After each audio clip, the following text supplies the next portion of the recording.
Pemirsa, pagi ini Anda kembali menyaksikan Breaking News Metro TV terkait perkembangan terkini pasca serangan Israel dan Amerika Serikat ke Iran yang menewaskan sejumlah pemimpin Iran. Bersama saya, Andromeda Ariza.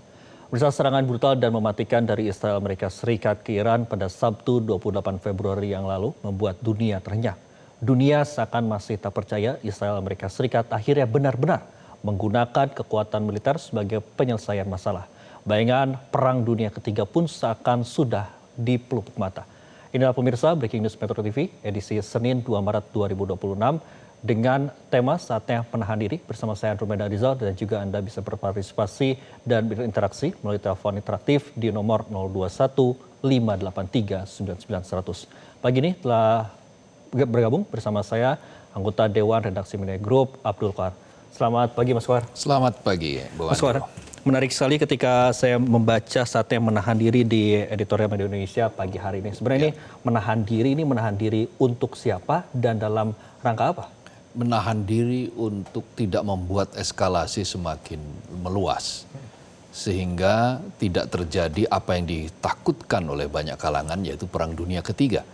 Karena kan benih untuk Perang Dunia Ketiga kan sudah diprediksi oleh berbagai analis ya, bahwa akan dipicu oleh serangan entah itu Israel, entah itu Amerika. Dan ternyata eskalasi itu kemudian berlanjut dan benar-benar Amerika dan Israel bersekutu untuk menyerang Iran. Lalu dibalas oleh Iran dengan menyerang pangkalan-pangkalan Amerika yang ada di sekitar wilayah Teluk. Ada di Kuwait, ada di Bahrain, ada di Qatar, bahkan ada di Riyadh, ya kan, Arab Saudi. Ada yang kemudian juga Jordan juga sempat kena. Maka ini adalah semacam kayak ajakan bahwa ayo kalau memang kita katakanlah mau menyelesaikan secara perang, ya ayo kita berperang, kira-kira seperti itu. Dan tewasnya para petinggi Iran atau gugurnya para pemimpin Iran itu akan menambah eskalasi yang luar biasa. Apalagi kemarin bendera merah sudah dikibarkan di atas, di kerek gitu ya, di atas masjid, yang menandakan bahwa ini adalah saatnya untuk balas dendam.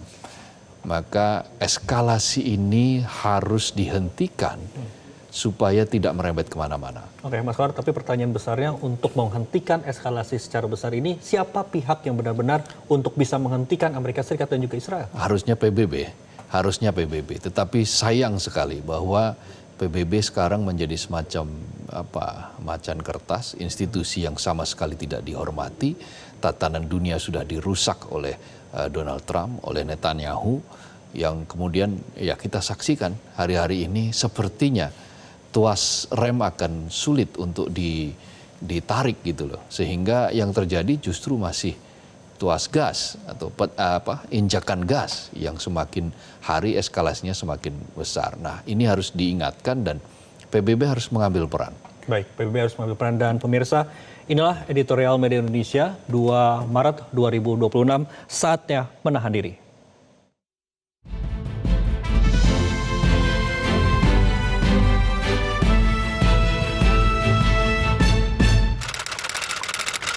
Saatnya menahan diri.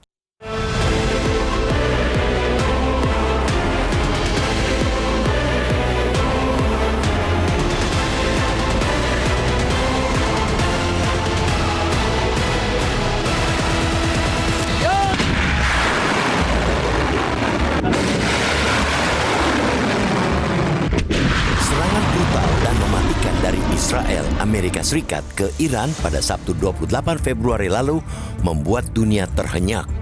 Dunia seakan masih tak percaya Israel Amerika Serikat akhirnya benar-benar menggunakan kekuatan militer sebagai penyelesai masalah. Bayangan Perang Dunia Ketiga pun seakan sudah di pelupuk mata. Serangan Israel Amerika Serikat itu jelas tak akan dibiarkan oleh Iran. Mudah ditebak, begitu masa bergabung nasional berakhir atas wafatnya pemimpin tertinggi Ayatullah Ali Khamenei, akibat serangan itu, Iran akan menyerang balik dua negara tersebut. Kekhawatiran akan terjadinya Perang Dunia Ketiga sontak mengemuka. Israel Amerika Serikat dipastikan akan mulai menggalang dukungan dari negara-negara Eropa yang selama ini menjadi sekutu utamanya. Tentunya, serangan Israel Amerika Serikat ke Iran pada akhir pekan lalu mereka lakukan berdasarkan kalkulasi yang matang, termasuk soal dukungan dari negara lain.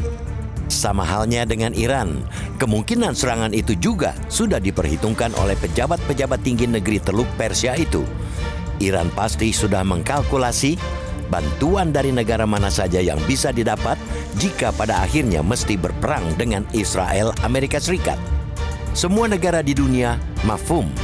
Iran memiliki hubungan strategis dengan sejumlah raksasa dunia seperti Rusia, Tiongkok, dan Korea Utara. Karena itu, pertikaian Israel Amerika Serikat dengan Iran tak dapat dianggap hanya sebagai konflik tiga negara. Eskalasi konflik itu berpotensi memicu konflik global yang lebih luas. Jika mereka sudah sama-sama siap berperang, Perang Dunia Ketiga tinggal menunggu waktu. Entah pelajaran apa yang mereka petik dari Perang Dunia Pertama dan Kedua. Sebagai catatan, Perang Dunia I yang berlangsung pada 1914-1918 menyebabkan kematian lebih dari 15 hingga 22 juta orang, baik militer maupun sipil. Perang Dunia Kedua jauh lebih dahsyat lagi. Perang yang berkobar di berbagai belahan dunia di kurun 1935-1945 itu diperkirakan mematikan 60-80 juta orang. Perang Dunia Kedua dikenal sebagai perang paling mematikan dalam sejarah umat manusia. Itu baru bicara soal angka jumlah korban. Belum lagi soal hancurnya jutaan tempat tinggal, rusaknya berbagai infrastruktur, dan utamanya lagi rusaknya perekonomian dunia. Jika ditotal, jawabannya ialah semuanya merugi. Menang jadi arang, kalah jadi abu. Saat itu, seluruh negara di dunia mengakui kekerasan bukan menjadi jawaban dari berbagai persoalan. Penggunaan kekuatan militer hanya menambah panjang deretan kebodohan umat manusia dalam menyelesaikan pertikaian. Karena itu, ketika Israel Amerika Serikat menyerang Iran, baru-baru ini dunia dibuat terperangah karena masih ada negara yang gagal belajar dari pengalaman Perang Dunia. Perserikatan Bangsa-Bangsa PBB mesti turun tangan agar konflik itu tak meluas dan berkepanjangan. Semua negara yang tergabung di PBB harus segera menarik pertikaian itu ke meja perundingan. Negara-negara di dunia jangan sampai terpancing untuk memihak ke salah satu pihak yang bertikai. Lewat prinsip politik luar negerinya yang bebas dan aktif, Indonesia dapat mengambil peran strategis dalam penyelesaian konflik tersebut. Indonesia dapat mengajak semua pihak untuk kembali ke piagam PBB, khususnya Pasal 2 Ayat 3 dan Pasal 2 Ayat 7. Dua konsensus itu berbunyi, setiap negara diwajibkan menahan diri dari penggunaan kekuatan militer yang dapat mengancam integritas teritorial dan kemerdekaan negara lain. Indonesia juga bisa mengingatkan Amerika Serikat untuk segera kembali ke Kitoh Board of Peace. Dengan perdamaian yang baru saja dibentuk Presiden Amerika Serikat Donald Trump pada Januari 2026, tentu aksi Amerika Serikat kali ini sangat bertentangan dengan semangat perdamaian itu. Indonesia harus berhasil mengajak para pemimpin dunia untuk menahan diri dari penggunaan kekuatan militer, terutama yang melibatkan senjata pemusnah massal. Sekali lagi perlu diingat, dampak perang tidak hanya dirasakan oleh negara yang terlibat langsung, tetapi juga oleh seluruh masyarakat di berbagai belahan dunia. Kita tidak ingin peradaban dan kemanusiaan dipertaruhkan untuk ambisi, baik ambisi kekuasaan maupun ambisi ekonomi.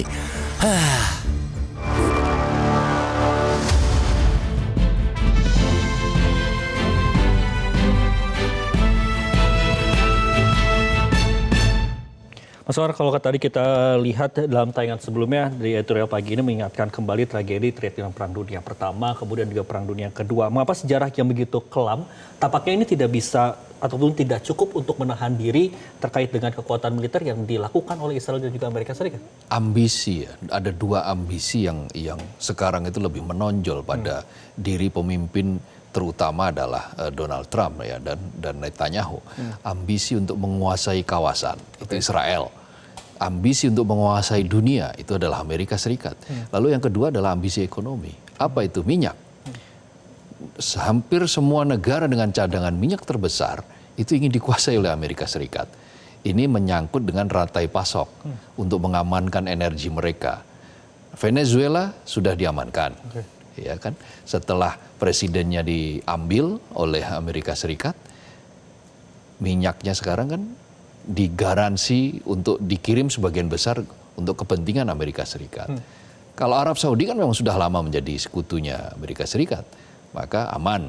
Ya, cadangan terbesar kedua. Nah, cadangan terbesar ketiga di dunia itu minyak dan gas itu adanya di Iran. Inilah yang sangat sulit untuk dikuasai oleh Amerika Serikat. Apalagi Iran menguasai Selat Hormuz. Selat yang di situ lalu lalang distribusi minyak 1/5 kebutuhan minyak dunia atau sekitar 19 hingga 20 juta barrel per hari. Minyak melintasi daerah itu. Nah, kekuasaan daerah selat yang sangat sempit itu, yang lebarnya 33 sekian kilometer itu ditutup oleh Iran, ya sudah berarti 1/5 kebutuhan minyak dunia itu macet. Sehingga ya terjadi gangguan pasokan minyak dan kemudian gas alam cair yang melalui Selat Hormuz kan juga 1/3 kebutuhan dunia itu melalui Selat Hormuz. Kalau itu ditutup, maka dia harus memutar dengan harga yang sangat mahal, akan sangat sulit. Dan inilah kepedihan-kepedihan yang akan terjadi apabila perang ini terus terjadi. Oke, Bang Wahar, kemudian dengan Iran memiliki hubungan strategis dengan Rusia, kemudian juga dengan China, seberapa serius keterlibatan negara-negara ini, Bang? Tapi jangan dulu dijawab, Bang, kita harus jeda iklan terlebih dahulu. Dan pemirsa, jeda berikut ini Breaking News Metro TV masih akan kami lanjutkan usai jeda. Tetaplah bersama kami.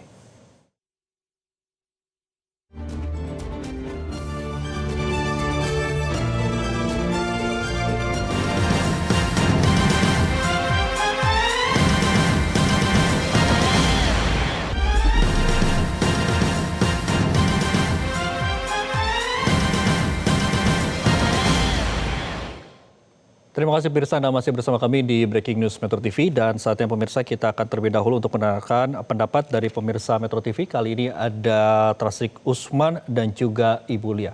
Selamat pagi Pak Tasrik, kita akan ke Pak Tasrik terlebih dahulu.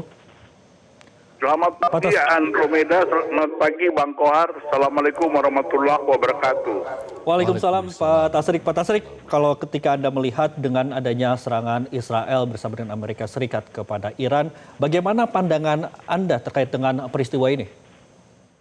Ya, sebenarnya menyangkut kejadian untuk indikasi ke perang dunia ketiga itu sudah lama diprediksi ya, tetapi akhirnya terjadi juga. Kenapa demikian? Karena Amerika dan Israel itu tidak bisa menahan diri ya. Dimana kalau ini terjadi, mestinya mereka harus mengikuti aturan main yang ada di forum PBB. Karena ambisi daripada kedua pemimpin ini, sehingga hal ini akan merusak dampaknya kepada seluruh dunia ya. Baik itu rusaknya infrastruktur, ekonomi dunia akan terganggu dan juga menyangkut korban kemanusiaan. Nah, untuk itu PBB ini kita harapkan untuk bisa memainkan perannya yang penting. Tentunya di mana Amerika dan Israel juga harus patuh pada aturan main itu. Nah, Indonesia saya berharap untuk bisa tetap menjaga diri dan menahan diri di mana politik luar negeri bebas aktif yang kita anut itu harus dimainkan. Dan saya berharap khususnya kepada Pak Prabowo untuk tidak gegabah ya dalam mengambil langkah-langkah atau sikap-sikap yang selama ini baik itu kerjasama bilateral maupun multilateral. Nah, untuk itu mari sama-sama kita berdoa supaya Indonesia terhindar daripada daripada perang dunia ini yang terjadi saat ini. Terima kasih. Assalamualaikum warahmatullahi wabarakatuh. Waalaikumsalam warahmatullahi wabarakatuh. Kita akan terlebih dahulu ke Ibu Lia. Ibu Lia, silakan dengan pendapat Anda. Assalamualaikum. Waalaikumsalam. Silakan Ibu Lia. Ya, cukup prihatin ini Pak ya. Di saat-saat kita ini mau tenang, ya termasuk menahan diri juga di bulan suci Ramadan ini, terjadi hal-hal yang seperti kita lihat sekarang ini, ya, yang mengganggu ketenangan umat Islam, ya, untuk menjalankan ibadah puasa. Ini sepertinya Dewan Keamanan Internasional itu tidak berfungsi, ya, tidak punya taring. Selama ini kita lihat Amerika itu selalu melanggar, tapi tidak ada sanksi, sehingga dia itu punya terlalu ego, ya, terlalu tinggi egonya, sehingga sembarang untuk memasuki wilayah-wilayah atau perusahaan daerah-daerah negara lain. Nah, inilah sebenarnya di mana fungsi PBB, di mana fungsi Dewan Keamanan Internasional untuk meredam keadaan sekarang ini, sehingga secara umum kita umat Islam bisa melaksanakan ibadah puasa dengan tenang, dan negara-negara lain juga bisa tidak terlibat atau tidak terlalu cepat terpancing, sehingga betul-betul apa yang diimpikan oleh negara-negara lain ini, karena sekarang ini kan kita lihat di amburadul ya, penerbangan tidak ada, tercancel semua ya. Jadi mudah-mudahan keadaan ini bisa terselesaikan dengan keterlibatan PBB, Dewan Keamanan Internasional dan negara-negara anggota, sehingga bisa memberikan jalan keluar yang terbaik. Terima kasih. Assalamualaikum.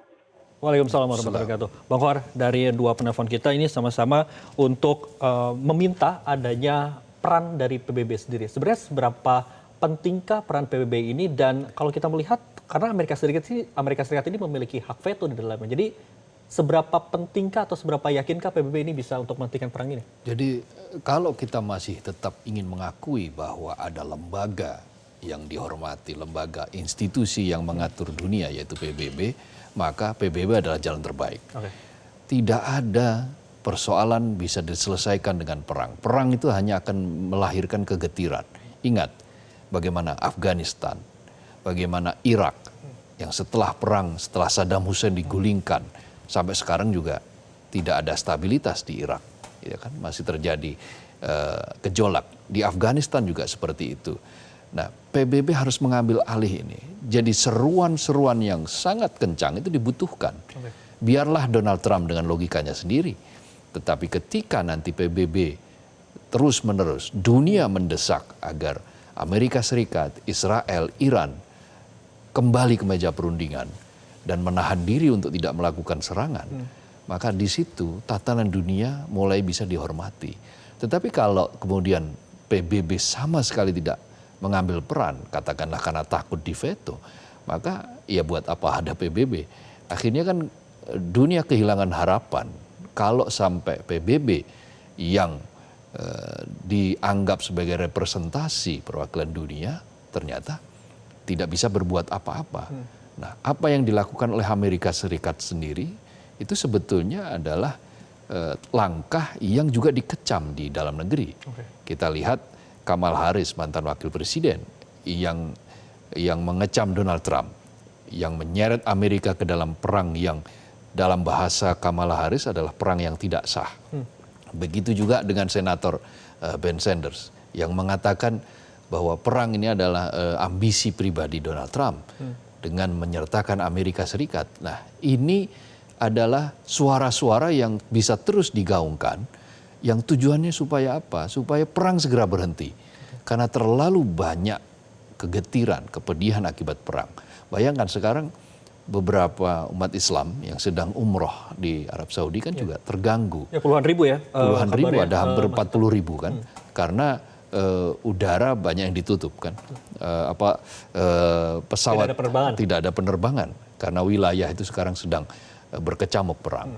Nah, mudah-mudahan apa yang terjadi hari ini betul-betul bisa menyadarkan semua pihak bahwa terlalu banyak masyarakat yang dikorbankan hanya untuk ambisi gitu. Oke, Mas Wahar, lalu pertanyaan besarnya, apa bentuk intervensi PBB yang bisa dilakukan saat ini agar Amerika Serikat dan juga Israel ini tidak kembali menyerang? Karena kalau kami melihat juga dalam beberapa waktu terakhir ini Iran pun juga sempat melakukan penyerangan ke sejumlah pangkalan militer Amerika Serikat yang berada di wilayah Timur Tengah. PBB punya mekanisme, mereka punya sidang darurat, Dewan Keamanan, yang semuanya tetap harus dilakukan, semua jalan harus ditempuh. Tidak boleh ada pihak yang menyerah untuk perdamaian. Semua upaya ikhtiar sekeras mungkin harus dilakukan, termasuk juga ikhtiar dari Indonesia.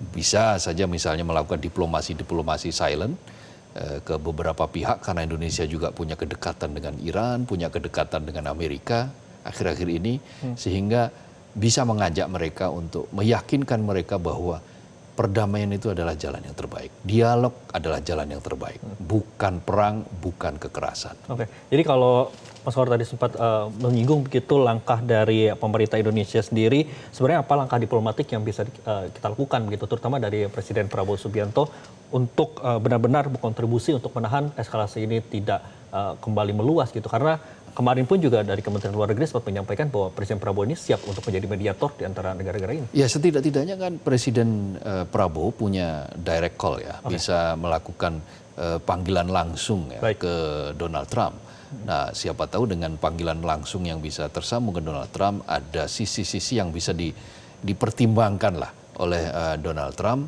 Sekecil apapun peran itu, ya setidak-tidaknya kita harus mulai bisa melakukan, karena dunia sangat berharap akan situasi yang lebih damai. Kekacauan ini, perang ini hanya akan menimbulkan kekacauan yang lebih lanjut gitu. Sehingga ekonomi akan terpuruk, banyak manusia kemudian menjadi korban. Yang kita harus diingatkan lah, Perang Dunia I yang memakan korban hingga sampai 20 jutaan orang. Perang Dunia Kedua yang bisa lebih dari 60 juta orang meninggal dalam kurun waktu beberapa tahun. Masa iya kita mau mengulangi untuk mengorbankan manusia lagi? Kita saling membunuh. Kita diciptakan itu menurut sastrawan Persia dari Iran, Omar Khayyam, itu hidup singkat itu harus disemai benih cinta, bukan kebencian. Gitu loh. Jadi kalau yang kita semai adalah benih cinta, maka yang terjadi adalah perdamaian. Tetapi kalau kebencian, kesumat yang kita terus tabur, maka yang terjadi adalah dendam, dan kekerasan. Untuk mencegah hal itu, dengan bergabungnya Indonesia kepada Board of Peace begitu ya pada Januari 2026 yang lalu, apakah ini juga turut membantu juga Mas Kohar? Ya setidak-tidaknya kan dengan kita ikut Board of Peace diharapkan suara-suara untuk perdamaian itu bisa disampaikan secara langsung, secara direct. Apalagi kan beberapa kali Presiden Donald Trump memuji Presiden Prabowo. Artinya mestinya dengan cara seperti itu berarti ada jejaring langsung yang bisa dimanfaatkan oleh Presiden. Setidak-tidaknya untuk ya berbicara, siapa tahu bahkan bisa mengerem ambisi yang lebih jauh dari Donald Trump untuk kemudian menciptakan situasi yang justru makin merusak. Nah, pada saat bersamaan barangkali bisa Presiden kita ini kan punya hubungan yang dekat juga dengan Jordania, dengan jaringan Jordania bisa kemudian langsung ke pemimpin garda revolusi Iran misalnya. Nah, karena di Iran ini kan kepemimpinan berlapis. Iran ini berbeda dengan Irak. Ketika Saddam Hussein tumbang, rakyat bisa langsung mengambil alih. Tapi ketika pemimpin Ayatollah Ali Khamenei meninggal, faktanya yang kita saksikan tidak ada rakyat yang bergerak untuk mengambil alih kekuasaan. Yang terjadi justru rakyat menangis, meratap ya, menyesali meninggalnya pemimpin mereka. Ada sebagian kecil diaspora Iran di Amerika misalnya merayakan itu, tetapi sebagian besar rakyat Iran yang kita saksikan saat ini masih memberikan respect yang luar biasa terhadap pemimpin mereka. Dan ini menunjukkan bahwa seruan yang diminta oleh Donald Trump kan setidak-tidaknya sampai saat ini belum bersambut. Nah, ini yang harus dipahami oleh berbagai kalangan, bahwa Iran ini memiliki metode kepemimpinan yang satu simbolnya, tetapi mereka punya lapisan-lapisan berikutnya. Walaupun juga Ayatollah Khamenei ini gugur begitu dalam serangan kemarin di Iran, ini muncul juga nama-nama lain begitu ya? Iya pasti, kan mereka mengenal konsep yang namanya waliyatul faqih ya. Waliyatul faqih ini kan orang yang memang ahli di bidang agama, ulama yang dihormati, yang punya track record rekam jejak di bidang agama maupun politik yang sangat bagus. Nah, di Iran ini track recordnya sudah dibina sejak awal. Jadi begitu Ayatollah Ruhollah Khomeini yang dulu menggerakkan revolusi Islam Iran, maka proses regenerasi itu sudah diciptakan secara muncul juga nama-nama langsung. besar juga begitu ya, terkait dengan tokoh-tokoh Muslim dan juga tokoh-tokoh di Iran yang saat ini juga kemungkinan bisa menggantikan dari Ayatollah Khamenei begitu. Iya, ada Mojtaba Khamenei, ada kemudian Ali Rafai dan beberapa nama yang sekarang kan sedang dalam proses pembicaraan di Iran. Tetapi kan setidak-tidaknya lapisan pemimpin mereka masih ada, garda revolusi masih bergerak, parlemen masih ada, menteri luar negeri masih ada. Jadi situasi ini tidak semudah mungkin. Oke, tidak akan mungkin berhenti di satu titik saja begitu ya? Tidak semudah yang diperkirakan oleh Amerika dan Israel bahwa semuanya akan selesai dengan gugurnya Ayatollah Ali Khamenei. Gitu. Oke, Mas Kohar, tadi saya cukup menarik juga ketika Mas Kohar menyampaikan bahwa mengerem ambisi dari Donald Trump gitu. Sebenarnya siapa sosok yang bisa mengerem ini, Mas Kohar? Kalau Kamala Harris kan sudah menyerukan kepada Kongres ya, Kongres untuk memaksa Donald Trump untuk menyampaikan pertanggungjawabannya tentang keterlibatan Amerika dalam perang di Iran ini. Nah, dengan Kongres yang mungkin lebih galak gitu, ya Donald Trump mau nggak mau ya akan patuh. Sebagaimana sebelumnya ketika Mahkamah Agung Amerika membatalkan tarif Trump dengan berbagai negara dengan global, itu kan akhirnya memaksa Trump mau kan mundur sedikit kan. Meskipun akhirnya kemudian memberlakukan lagi 10%, 15%, tetapi apa yang ambisi yang kelewat batas dari Trump ini ternyata bisa direm oleh Mahkamah Agung, oleh konstitusi. Nah, dalam langkah-langkah seperti ini Kongres Amerika itu akan bisa melakukan itu, dan semakin banyak tokoh-tokoh Kongres yang bersuara, maka di situ Trump akan berpikir ulang untuk terus-menerus menginjak pedal gas. Baik, terima kasih Mas Kohar atas pandangan dan juga insight-nya. Kita harapkan juga bahwa ambisi besar dari Donald Trump ini bisa ada yang mengerem begitu. Terima kasih Abdul Kohar telah bergabung bersama kami di editorial Media Indonesia. Ya, terima kasih Andromeda. Pemirsa, Indonesia harus berhasil mengajak para pemimpin dunia untuk menahan diri dari penggunaan kekuatan militer, terutama yang melibatkan senjata pemusnah massal. Sekali lagi perlu diingat, dampak perang tidak hanya dirasakan oleh negara yang terlibat langsung, tapi juga oleh seluruh masyarakat di berbagai belahan dunia.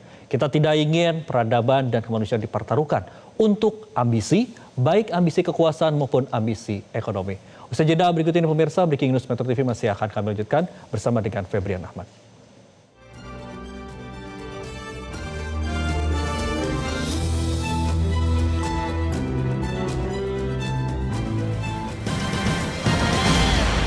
Jelajahi cara baru mendapatkan informasi. Download Metro TV Extend sekarang.